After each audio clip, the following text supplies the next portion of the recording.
guys, my name is Pastor Anthony Kamau, and today I want to encourage someone who's facing a tough season in his or her life by reading the word of God from the book of Exodus chapter number 18 verse number 8. And this is what the word of God says.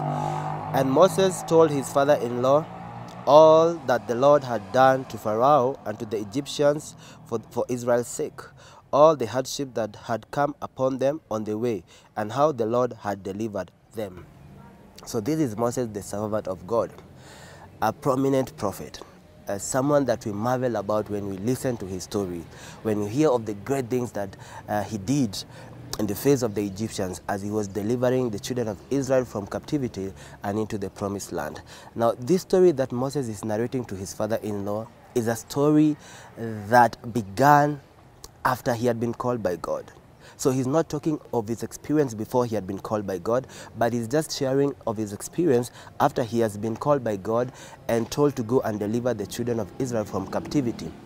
And he's narrating to his father-in-law, telling him of the hardship that he had faced during that period after he had been called by God, and how God delivered him from all those hard times.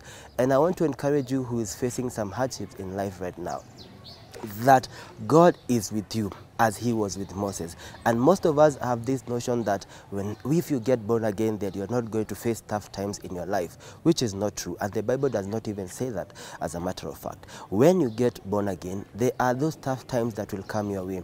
In fact, Jesus, when he was speaking to his disciples and he was preparing them, he told them that there will be tough times ahead. There will be times when they will be persecuted. There will be times when they will be hated for the sake of Jesus. There are times when they will be killed. And of course, they were killed. Most of the disciples that were walking with Jesus were killed. Some were beheaded, they were persecuted, they were imprisoned. And Jesus prepared them and told them that these things will come. And today I want to speak to you who is born again and you're facing a tough season. I want to let you know that that is part of life, and that is part of a Christian's life. But the good thing about it is that what David said in the book of Psalms 34, he said that many are the afflictions of the righteous, but God delivers him from them all. Yes, there is that part where you're facing afflictions right now, but there is that other part when God will deliver you from these afflictions. And when we read this story of Moses and how he's narrating his story to his father-in-law, we see, of course, there are two parts of the story. Part one is where he's talking of the hardships that had come upon them on the way. And then there's the conjunction "and," which shows that there's another part that says how the Lord had delivered them. So he faced hardships, but then God delivered him and the children of Israel. And that is the same case, that most of us, when we are faced with these trials, when we are faced with this, when we are facing these hard times, we normally forget that there's another part. There is part B of the story. There is part A of the story where we are facing hardships, but then there is part B of the story where now God comes and delivers us. And we have to be like David. When David wrote that psalm in Psalm 34, and he was glorifying God, he said, he was writing this psalm while in a cave somewhere. He didn't write this psalm while he was in the palace. He wrote this psalm while hiding in a cave because he had been anointed by Samuel to become the next king of Israel. But then King Saul was trying to kill him. And David was running away from King Saul. He was hiding from King Saul. And he was in a cave somewhere when he wrote this psalm, when he said that many are the afflictions of a righteous man, but God delivers him from them all. So there is that part of God delivering you. And many of us forget that part of the deliverance of God. And we stick and focus our mind, we give all our attention to the part of the afflictions when we are facing these tough times. We concentrate on the bad things. We concentrate on the tough times that we are facing. Remember, the children of Israel did the same thing. They found themselves in these hard situations. They began to complain. And that is what most of us do. When you focus all your attention on the problem, probably you're going to give up on God. Probably you're going to, to begin to complain because your focus is on the issue. Your focus is on the hardship. And you're forgetting that there is another part where the Lord says that he will deliver you from whatever it is that you're facing.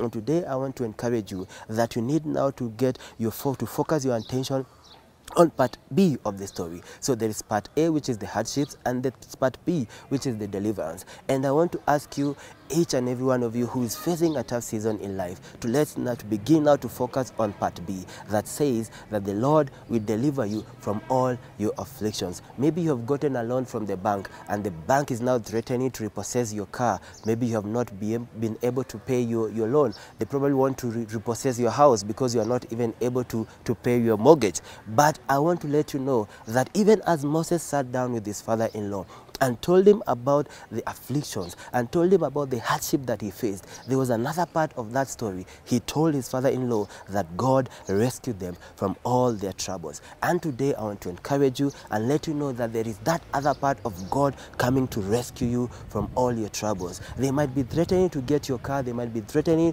to repossess your house, but if you believe in God and you focus all your attention now on the part B of the story of the deliverance of God, then I believe you're going to see the Lord come through your way. God is going to come, through for you victoriously, and you're going to see great things happen in your life. You see, the key here, as we learned from David, who was in a cave and yet wrote this, the key here is to remain focused. The key here is to persevere.